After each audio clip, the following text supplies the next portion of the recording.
بسم الله الرحمن الرحيم. مولانا پرون من بحث پدیده که ودرو وهو حسبي ونعم الوكيل وما توفيقي الا بالله وهو حسبي ونعم الوكيل. لا الله زما کافی دی او ډیر ښه کارساز دی، کارونه برابرول هغه کوي. وهو حسبي ونعم الوكيل باندې سؤال دی. كعطف د كل په كل کې وهو حسبي جمله مبتدا وخبر معطوف عليه، او وهو عاطفه نعم الوكيل فعل مدح ضمير فاعل الوكيل مخصوص بالمدح. دا جمله معطوفه شو نو کدا جمله كل په كل عطف کې نو لازميږي عطف د انشاء په اخبار، ذکر افعال مدح و زم د قبیله د چانه دي د انشاء نه دي. او وهو حسبي مبتدا او حسبي خبر مبتدا او خبر جمله اسميه خبريه د قبیله د اخبار نه ده. او کچرت و نعم الوكيل تفکیه په حسبي باندې وهو نعم وهو حسبي ونعم الوكيل ونعم الوكيل تفکیه په حسبي باندې وایي. نو کچرته حسبي په معنا د ماضي یا مضارع اخلي نو بیا هم هغه سوارش، ځکه ماضي هم جمله خبريه او فعل مضارع هم جمله خبريه وي، نو لازم شو عطف د جمله انشائيه په جمله خبريه باندې. او کچرته عطف په حسبي اخلي او حسبي په خپل معنا اخلي چې هغه مصدر دی، نو لازم شو عطف د جمله په مفرد، لازم شو عطف د جمله ومفرد.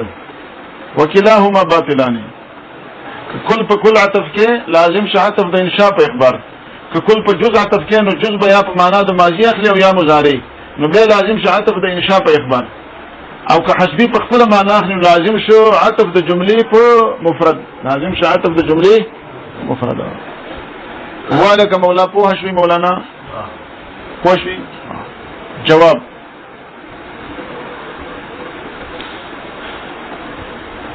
دلتا په جانب د معطوف کی مبتدا محذوفه ده، په جانب د معطوف کی مبتدا سره محذوفه ده. اصل کې د څه دی؟ وهو نعم الوكيل، وهو نعم الوكيل. نو کل په کل عطف کوما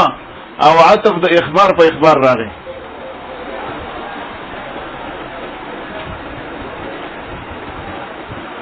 سو پوشو آسان ده کنه. دا په جانب د معطوف کی مبتدا محذوفه ده، نو هغه مستقله جمله اسمیه شو او دا مستقله شو، نو عطف د اخبار په اخبار راغی. دویم یا بالکل هو نه راو باسمه، خو لیکن معطوف علیه جمله خبریه ده لفظا او انشائیه ده معنا، نو عطف د انشاء په انشاء راغی. ځکه وهو حسبي دعاء ده، وهو حسبي دعاء ده، او دعاء هم د قبیله د چا نه د انشاء نه، نو لا عطف د انشاء په انشاء راغی. په دې پوه شوي؟ فهمیدي کنه فهمیدي؟ وهو حسبي ونعم الوكيل ونعم الوكيل عطف کوم په وهو حسبي كل جمله باندې، خدا كل جمله اگر که لفظا خبریه ده خو معنا انشائیه ده، ځکه دا دعا ده او دعا هم د قبیله د چا نه وي انشاء نه، نو عطف د انشاء په چا راغی؟ په انشاء راغی، هیڅ نقصان نشته. دریم جواب دلتا كل په كل عطف دی او عطف القصه على القطاع د قبیله د عطف القصه على القصه نه دی،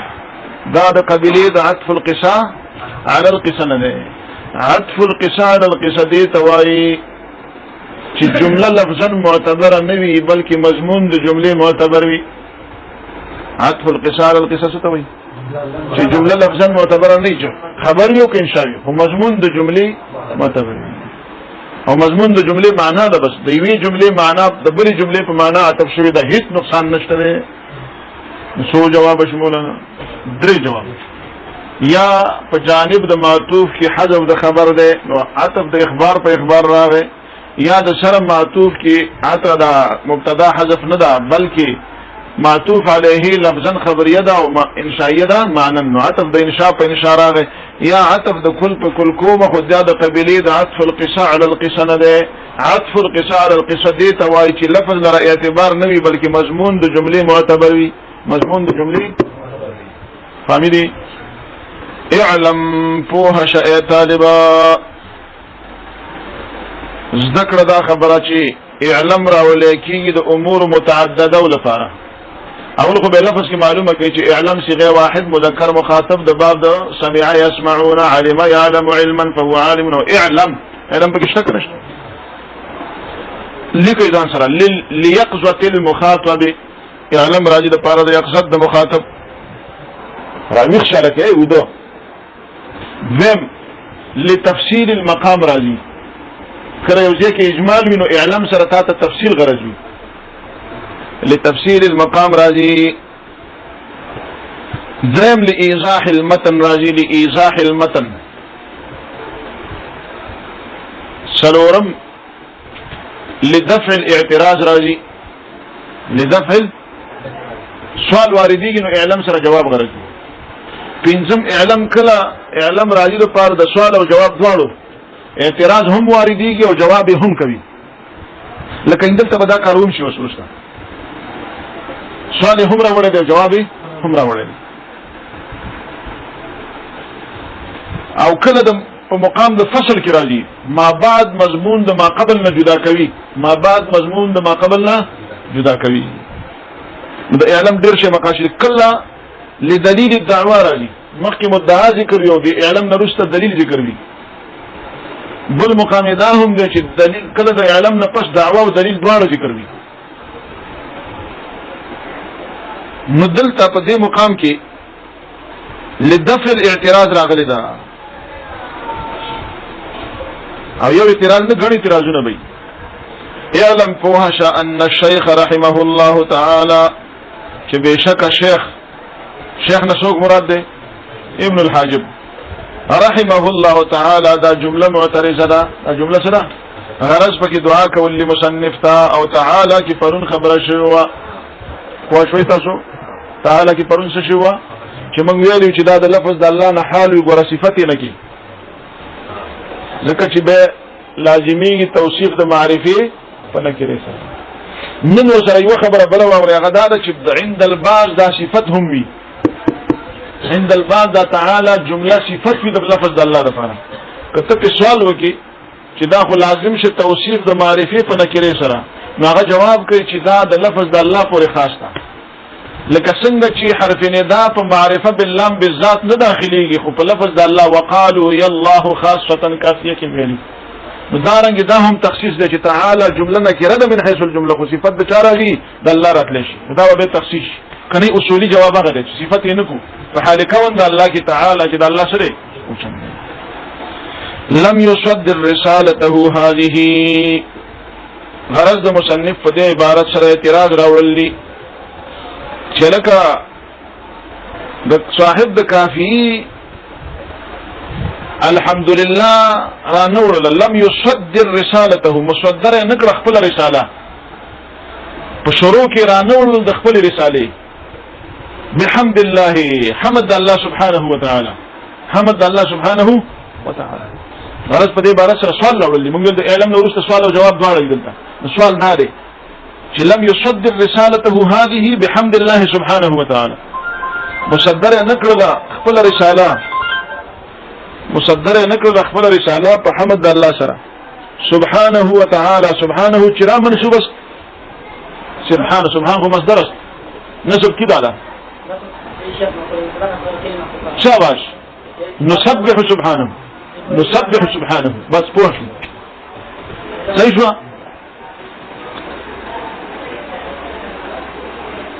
دلته جواب ده او د رساله معنا وره. رساله څه ته وایي چې الفاظ قلیل وي او معنا کثیر وي، الفاظ قلیل وي او معنا کثیر وي. ورسته براشي کنه ان كان كابي عمر فكالخليل والا فكابي عمر. وش ده وفي مسألة البئر جحت عشان كتاب ده نو رسالة ده غتوي سبحانه بأن جعله جزءا منها دا دفع ده سؤال لا چیرورا که رساله مصدره کړی نه ده نو په خولې خو به ویلي عدم تصدیر د رساله بالحمد مستلزم نه ده ترک د حمد لره ځکه په خولې خو به ویلي نو بأن جعله سره دفع د سوال کوي هغه دا ده بأن په داسې شان سره جعله چې ګرځولې وي دا حمد جز منها د رسالې نه تاسو ګورئ د بأن باندې سواد کړی که نه دی کړی او هغه لم يصدر رسالته باندې سواد شته زماغه کې مشته ده کنه رونه شته کنه نو دلته مطلب دا دی دې ته بعد تصویریه وایي کني کړي نه به کړي تاسو دا ځکه دې ته بعد تصویریه وایي بس وایي یعنی د ما قبل صورت پیش کړي لم يصدر رسالته بحمد الله د دې تصویر بچنګي بأن جعله جزءا منها په دې شکل او صورت سره چې دا حمد جزء ګرځولې منها د رسالې نه وإذا كان ولي كذا نوش جواب كين هزما يا هشما لنفسه هزما دو عبارة جلتا دو قراءة دي هزما يا هشما دا مفعول له دي دا لم يصدر دا پارا ناصر مفعول له دي پلفظ كده تشار پارا لم يصدر دا پارا تاسو مفعول له دو قسم ويلو یو هغه چې د هغې د حصول لپاره فعل واقع وي دویم چې د هغې د وجود د وجې نه فعل واقع وي ویلې مې که نه دي ویلې هېر کړي دي ویلې مې دي خو هېر کړي ضربته تعذیبا دا ضرب واقع دی دپاره د حصول د ادب اول په طالب کې ادب نه و نو چې ضرب یې وکړه ادب پکې راغی نو د ضرب د وجې نه ادب حاصل شو او چې مفعول له وجودي دي ته وایي چې دا مفعول له مخکې نه یو سبب شي دپاره د فعل لکه قعدت عن الحرب جبنا ته کېناستې د جنګ نه جبنا د وجې د بزدلۍ نه بزدلي مخکې وه پکې نو اوس قعود راغی داسې وه که نه وه نو دلته دا حزما لنفسه مفعول له وجودي دی مفعول له دا حزما لنفسه خپله معنا ولواورئ لفظي معنا خو ما تاسو را کړې نه پوهه شه چې شیخ رحمه الله مصدره نه کړه خپله رساله هادي چې دا کافیه ده بحمد الله سبحانه حمد الله سره چې پاک دی بأن جعله جزءا منها په داسې شان سره چې ګرځولې وی دا حمد جزء منها د دې رسالې نه حزما لنفسه د پاره د ماتولو د خپل ځان حزما لنفسه د پاره د ماتولو د خپل ځان کسر نفسي نو حسم چې شي کسر ته وایي او هضم ماتولو ته وایي خو چې په باطن کې وي موږ یو طعام مو هضم نشي دننه هضم نشي پوه شوئ دا دواړه عبارت صحیح دي نو حزما لنفسه دا مفعول له ده لم يصدر د پاره او غرض پکې جواب د سوال لې هغه دا چې مصنف ایراد د حمد ونک ولی د وجد وجود د کسر نفسنا د خپل ځان عاجز غنو د خپل ځان څه غنو عاجز غنو بل سوال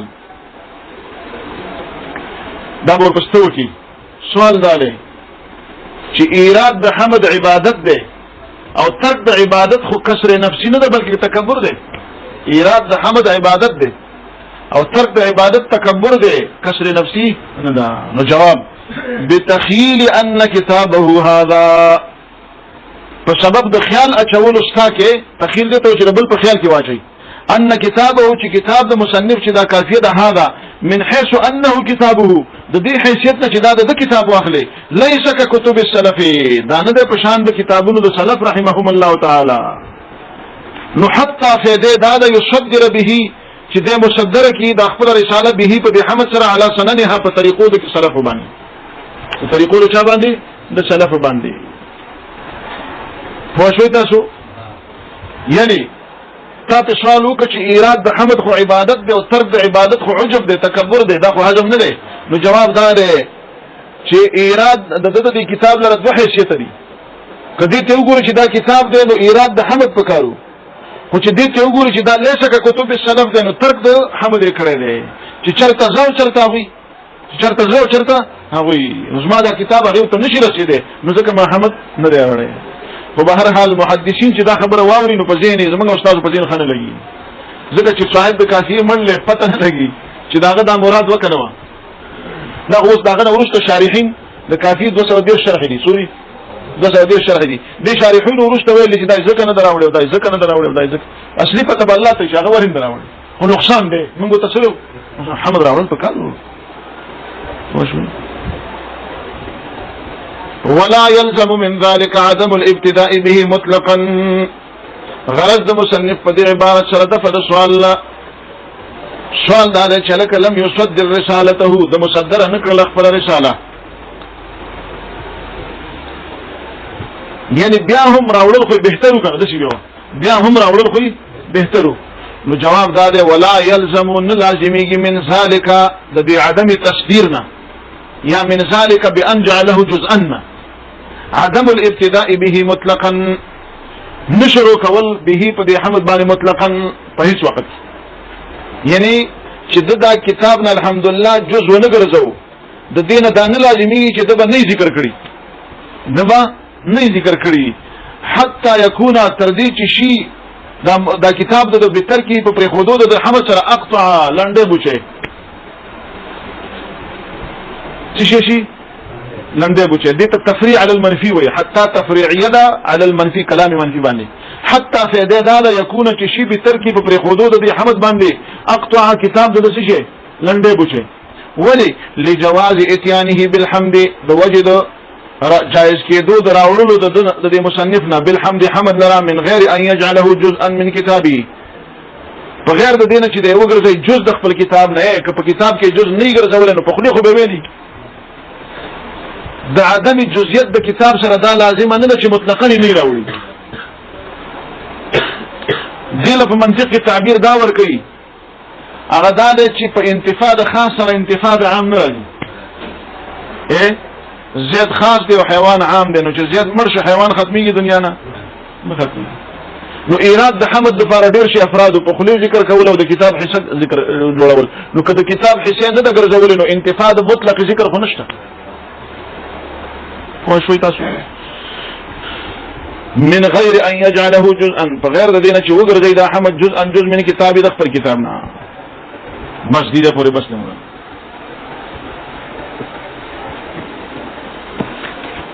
تاسو تاسو سوال کولای شئ.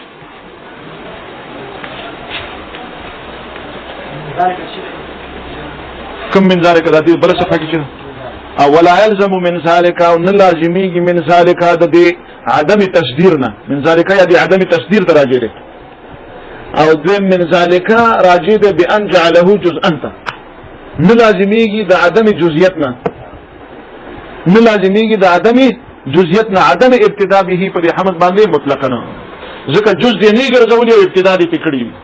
جز دې نه ګرځولې او ابتداء دې پکړي ځکه په انتفاع خاص سره انتفاع عام نه راځي. هو البته انتفاع عام سره انتفاع خاص راځي. فهمتم؟ ان شاء الله دا بروانيږي وس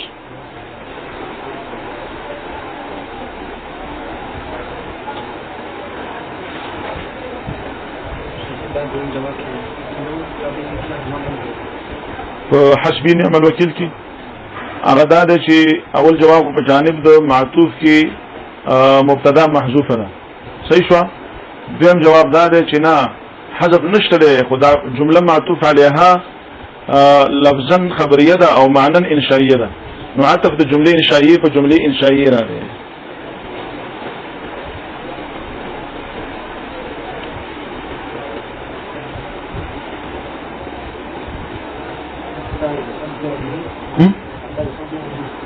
حتی فائده ده حتی تفریعیه ده او دا تفرید په منفی باندې،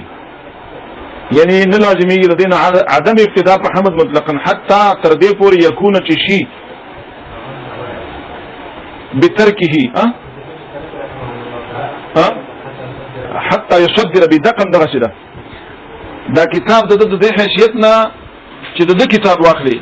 من حيث انه كتابه ليس ككتب السلف نه ده پشان کتابونو سلف رحمه الله حتى تر دې يصدر به چې مصدر کی دا رساله مصنف به په حمد سره علی سننها په طریقه د سلف باندې نظم کتاب هغه ته نه رسیږي، نو دی وجنا زه حمد نه راوړم چې دا هغه پشان نشي.